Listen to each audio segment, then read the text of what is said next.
Olá, meu querido aluno, tudo bem com você? Bom, eu espero que sim. Seja bem-vindo a mais um episódio da nossa série de vídeos onde a gente faz questões junto com vocês, tá bom?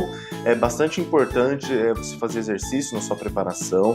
Quanto mais exercício, mais simulado, quando chegar a hora da prova, você vai estar mais sabendo mais de como fazer a prova, de como se comportar, do que é cobrado.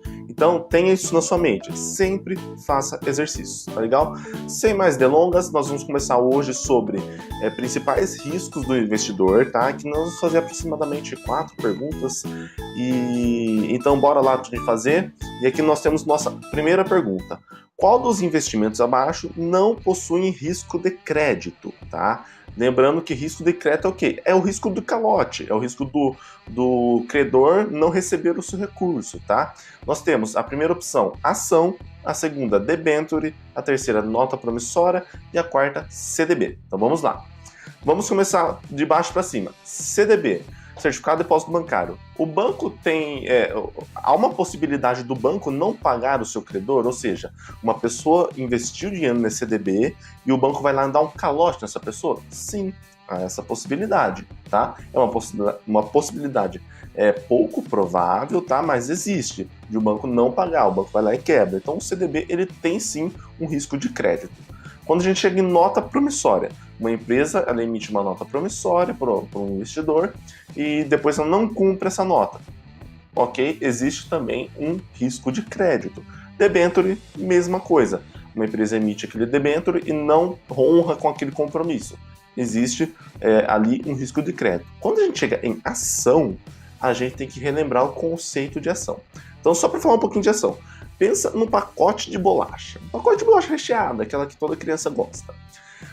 Uma bolacha daquele pacote, ela equivale a uma parte do capital social de uma empresa. Então pensa, o pacote de bolacha é o capital social, uma bolacha, ou seja, a menor fração daquele capital social, é uma ação.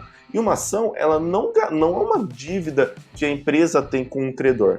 A ação, na verdade, você faz parte daquela empresa, você é um sócio daquela empresa. Então não existe risco de crédito na ação. A empresa não te deve nada. Você é proprietário de uma pequena fração daquela empresa. Então a posição correta aqui é ação, tá? Vamos lá. O risco de liquidez aparece quando temos um ativo e queremos vendê-lo, no entanto, não há compradores e quando tem algum comprador, este não quer pagar o preço justo. Há a possibilidade da empresa emissora do investimento não honrar com suas obrigações. Ocorre uma oscilação do preço do ativo. A imagem da instituição fica distorcida ou mal vista perante o mercado. Tá? Vamos lá entender as opções. Começando de baixo para cima de novo. A imagem da instituição fica distorcida ou mal vista perante o mercado. Qual é esse risco? Isso é um risco de imagem, como o próprio enunciado diz, a imagem da instituição fica distorcida. Nós podemos ter exemplos desse tipo de risco, quando uma empresa ela aparece em alguma delação premiada, por exemplo, ou ela aparece em alguma situação de corrupção, ou quando acontece algum desastre com essa empresa, a empresa ela acaba passando por isso, ela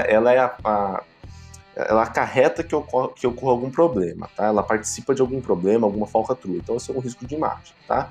É um exemplo de risco de imagem, tá bom? A terceira opção, ocorre uma oscilação do preço do ativo, tá? Oscilação de preço do ativo tá ligado a risco de mercado, tá? Não é risco de liquidez. Há a possibilidade da empresa emissora do investimento não honrar com suas obrigações. Como a gente viu na questão anterior, essa possibilidade de não honrar com as obrigações é um risco de crédito, um risco de calote. Então, só sobra a primeira opção. Temos um ativo e queremos vendê-lo. No entanto, não há compradores e quando tem algum comprador, este não quer pagar o preço justo. Tá? Então, vamos entender o que é um risco de liquidez. O risco de liquidez é o grau de dificuldade que o investidor tem em transformar determinado ativo em papel moeda, em espécie, tá? Então, no caso, a opção 1, ela atende o conceito do que é o risco de liquidez. Temos um ativo e queremos vendê-lo. No entanto, não há compradores, ou seja, poucas pessoas querem comprar, e quando tem algum, ele não quer pagar o preço justo, tá? Porque tem poucos compradores, oferta e demanda, tá? Então, é a primeira opção. Liquidez em investimento é quando os ativos são convertidos facilmente e pelo preço justo em Acabei de falar, né? Dinheiro, tá? Valores imobiliários é uma opção, ações são outras, ativos são outras. Mas quando a gente fala em liquidez, nós estamos falando em dinheiro, beleza? Vamos para a nossa última questão aqui. Oscilação de preços de um ativo está relacionada ao risco de... Veja bem, essa é uma questão bastante importante para você ver. Oscilações de preço de um ativo está relacionado ao risco de mercado, tá? É oscilação de preço. Não está falando que tem poucos compradores, não está falando que esses compradores não aceitam pagar o preço justo. Está falando meramente de oscilação de preço. Não está falando de quantidade. Se tivesse falando de quantidade, a gente poderia enquadrar também como risco de liquidez, mas não é o caso. Risco de crédito também não, porque não está falando de calote. E risco sistêmico de sistema também não, porque não está falando, não está falando sobre risco não diversificável e tudo mais.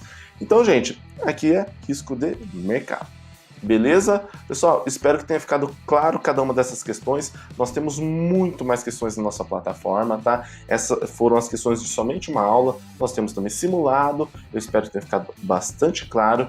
Comente aqui embaixo se você gostou, se você não gostou. Deixa o seu joinha, que é muito importante para nós. E siga o nosso canal, tá bom? Um grande abraço e até o próximo vídeo.